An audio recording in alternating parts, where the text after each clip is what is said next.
Mga idol, panoorin natin to, si Madam. Grabe, hindi siya natakot sa pagligtas ng dalawa niyang aso. Ayun no, nasa taas siya. So yan, panoorin nyo. Wish buhay yung ginawa niya nito. Let's go. Ayun, nagagis yung aso. Dalawang aso. Grabe yung usok, ano? Ang kapal. Daming rescue. Tapos yung hagdanan dyan, parang hindi pa na umaabot, ano. Oo. Bitin. Pero panoorin natin kung paano siya makababa. Ay, grabe yung usok. Ang kapal. Ay, no? Kaya yung makababa.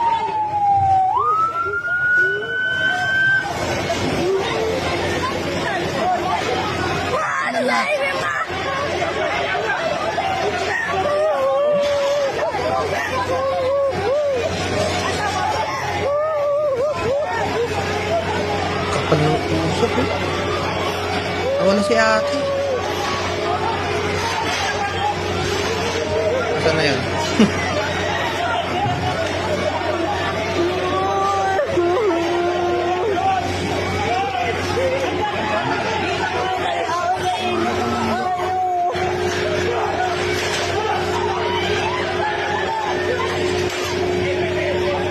Ayan, kumuha ng hagdanan mas malaki.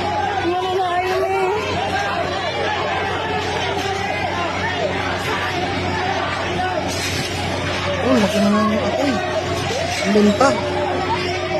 Ito, sa taas. Oh, hindi ko natatakot. Ano?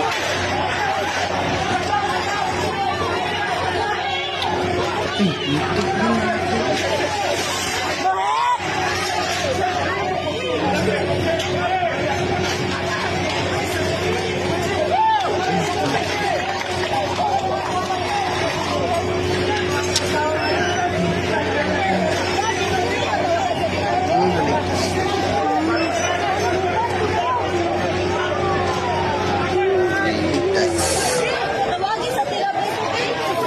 Tigtas naman.